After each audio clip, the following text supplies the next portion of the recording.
This is me 5 years ago, mid hair transplant. Just doesn't look good, does it? To be fair though, it wasn't actually that bad. It literally felt like if you were to put a cotton bud on the end of your thumb, which I don't know why you do that, and then pressed it on the top of your head, kind of felt a little bit like that. But in today's video, I just wanted to talk about why are so many men now getting hair transplants? Who is an eligible candidate to get a hair transplant? Where and when's the best time to get it done? How much does it cost? And also rating some of the TikTok transplants that I've seen recently. And if you take anything from this video, don't forget to hit the like button and please subscribe. But firstly, the two obvious places that people go and get it done. If you've been on holiday to Turkey, I don't know, in the past 5 years, you've probably seen a lot of people traveling back literally looking like the mummy. The reason for this is 1 million men in 2022 went to Turkey to get their hair transplant done, as opposed to 650,000 in the UK. So why is this? Well, the main reason being, it's cheap as chips, mate. If you look at the costing for most average Turkey transplants, it's going to cost around £2,500 to £3,500. With mine costing £2,500. One of my friends in the UK paid up to £10,000. Now, not all transplants cost that much, but they are considerably more expensive. Now, if we look at the results from mine, this is my wedding day. I know what you're thinking. Ben, you look saucy. I'd agree. But you can still see on the back of the hair transplant on this video, there is still some scarring on the donor area. And this is where there was just a little bit of over farming on the donor area. And also the transplant procedure over the past couple of years, since it's been getting better and better, especially in Turkey, has become less noticeable. I've had friends who've been over to Turkey to get it done, and the scarring on the donor area has become less and less abrasive as it's gone on. So how do you know if you're a good candidate to go and get a hair transplant done? Well, the two main things, no matter what anybody tells you, is one, how much hair have you lost at first? If you literally look like a moon and you could see your face in your top of your head, it's probably going to be difficult to get a lot of that hair back. They're not fucking miracle workers. They're putting hair from the back of your head to the top. And if you haven't got a lot, there's not a lot you can do. The second thing is, how healthy is the donor area? So the donor area is this patch on the back of your head. And this is going to play a large role in how successful the procedure is going to be. The other things that are obviously going to play into the procedure is the density of your hair, the texture of your hair. Believe it or not, if you've been eating your crust since you were a 10-year-old, the curlier your hair is, or the more textured your hair is, generally the better the result is. Other things that are going to play into that is age, lifestyle and health. So if you're someone who eats a super greasy diet, is drugged off the cake 3 or 4 days a week and loves boozing it up on the weekend, you've got greasy skin and terrible hair, probably not going to get the best result. So try and look after yourself. Also, other things to potentially try are finasteride and different products like that, which do sometimes help to healthiness the hair up, or try and thicken out the hair, although they don't always do the best job, and it's not going to be a long-term fix for a hair transplant. Now, you'll also see a lot of celebrities fly under the radar of hair transplant. I don't really understand why they don't admit it, but one of the super obvious ones, and to be fair, one of the really good hair transplants I've seen over the last couple of years, John Travolta. He literally went from looking like an upside down egg to David Beckham in a couple of months. So there's absolutely no hiding this one. To be fair, the guy looks fucking beautiful. I'd literally rate that one probably an 8 out of 10. Next, Wayne Rooney, former England football player. This guy had a lot of issues with his hair transplants, and this is because, like I was explaining before, he has fairly fair hair and not tons of it. It's not super dense. It's not great texture. He's kind of almost on the 4.5 on the ginger scale. He had a lot of stick from the media. I think he had to even put a tweet out at some point as well, which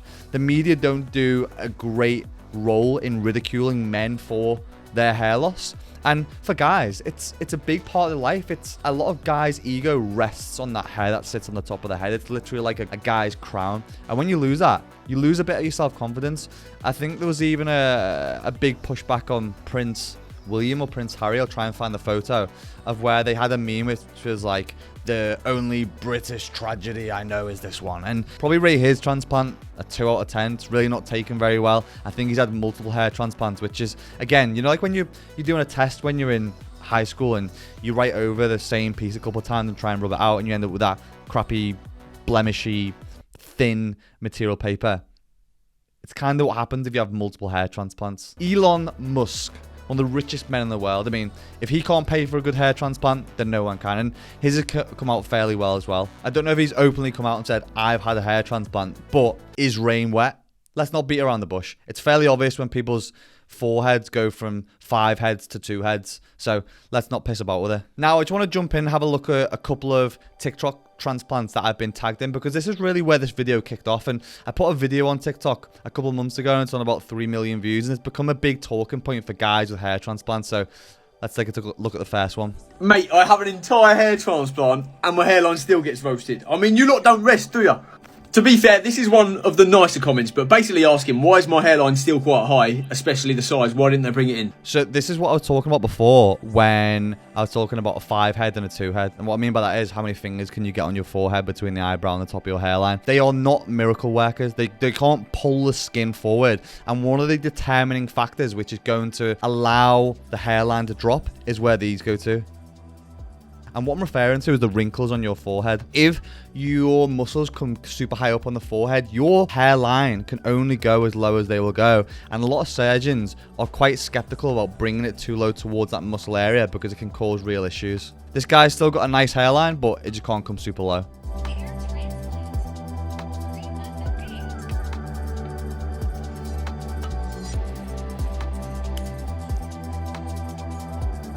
Love the song. Alright, let's look at the comments on this one. Get your money back before. Yeah, so this guy's getting roasted for his hair transplant, but what a lot of people got to remember is the results come a long time afterwards. It can actually take a full 12 months to see the density of the transplant in full effect. And in those first couple of weeks, a lot of it is about the aftercare and the self-care and the cleaning and the preservation of it, which actually gets the results. A lot of people are just too cheap and blasé with getting a transplant and not looking after it. A lot of the actual results comes from the period afterwards. And also, you'll reach a period after about 12 weeks where the transplant will probably be at its worst because hair starts to drop out, and a lot of people get worried at this point, but you've got to persevere. This guy looks like, who's the guy off Addams Family? Is it Fester? Fucking Uncle Fester. One hour before. Oh my sweet baby Jesus. Instantly after. So, what this guy has done, if he didn't look like Uncle Fester before, he sure as fuck now does. What he's done is, you will get a band, and one of the things that the surgeon will say to you is, do not take this band off under any circumstances for the next couple of days, because what that is doing is keeping all the fluid and the blood up above the face and the head so that you don't end up with it dropping and you looking like you've got a head like fucking Fred Flintstone. So keep the black band on no matter what you do if you get a transplant.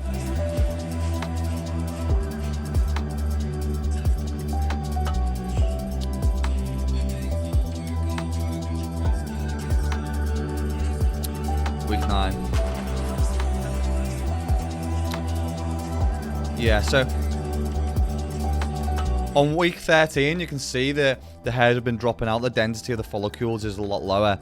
This is the ugly duckling phase that I was referring to before, where you will start to run into a period and think, shit, have I paid to be ripped off? But don't worry, this is the worst part where the hair starts to drop out and it regrows again. And this is where you'll really start to get the result of the hair transplant. 7 months ago, I got a hair transplant. And here are the top So this is Sean. that I've been asked. How much does it cost? I've seen a lot of Sean on social media. So he paid €3,250, which is probably about the right amount for Turkey. The hair transplant itself was the about 40 injections that I got all over my head as part of the anesthesia. What was the recovery like? In the initial 7 to 10 days was a little bit uncomfortable.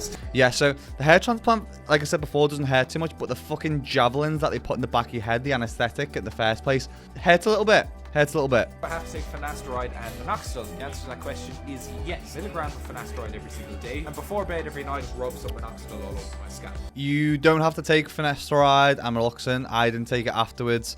I was advised by the surgeon who did mine. It was completely optional, and if you're someone in training, sometimes it can affect testosterone levels, so I just didn't take it and I've ended up okay. But the thing to remember is with a hair transplant is everybody's procedure is going to look different. I've got really dark hair, so mine has come in really well, and I get a haircut which is pretty fine across the hairline, so it keeps it nice and thick but super lined off like a ruler. Everybody's different. Everybody's hair transplant is going to come out fairly different. The other thing to try and think about is, what shape is your head? Some people look beautiful with a bald head. I mean, if you're Jason Statham and you're literally just a saucy shithouse, then you can rock the bald head. But if you've got a head like a beach of pebbles, then maybe you want to rethink it. But I don't think there's any right or wrong time to do it. The sooner you can do it, sometimes the better, to be proactive with it rather than reactive. Probably try and stay off TikTok. If you've got any questions, please drop them in the comments below. I'm now 5 years on. I'd like to think it's been a pretty successful procedure. It's probably been one of the best decisions in my life. But if you're mega cheap and you still can't afford going to Turkey, I'm sure you can probably Google something like toupees.com.